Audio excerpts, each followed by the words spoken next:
Се уште скап оброкот за пензионерите во народните кујни. Околу 150 денари засега е цената за еден оброк, но за поголем дел од пензионерите тоа се неприфатливи трошоци согласно нивните минимални пензии.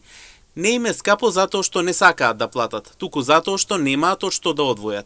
Велат дека за истата сума тие дома ќе подготват ручек за 2 дена, па наместо оброк кој ќе биде само за едно лице и за еден ден, тие ќе јадат двајца партнери и тоа 2 дена. Домашна храна повечко. Дома си готвам, толку ни пензија, повечко немам да купуваме храна.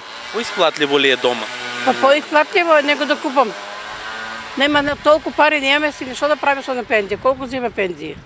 Дома ќе си изготвим, трден ќе си јадем. Граф, чориче, макаронки, крумпирчиња, лекичка, тоа бабе, месо нема. Нема тоа, за тоа толку стасува, толку да си плате струја, вода, толку идеа пари. Дома си готвиме. Поисплатливо ли? Стар човек шум седе дома. Добро, ние со терапијата си имаме ред со јадењето. А тие кујните покасно донесуват. Дома, да. Претежно дома? Да, претежно дома. Жена ми е жива, она си готви и немам потреба. Ба дома е поубаво. Јас, например, што си сакам, тоа си изготвам. Капо, од дома набо, од дома. Дома да си приготвиш, да не. Посебно сега пролет, да речеме, има што да се земе, пипер патлиџани, но со јајца, и така. Пензионерите ако би зимале повеќе пензија, тогаш можеби би било исплатливо, додаваат тие за нашата телевизија, поинаку остануваат со решението да подготвуваат дома. Оваа кујната е добра, што рекламират. Многу е добра за по лице што не можат да си готват. Добра, не е скапа, 5000 динара, што е. Ама, па има, затоа ти викам, исплате се. Исплати се, а ти дома струја трошиш. Треба да уклучиш, да измиеш, така ли?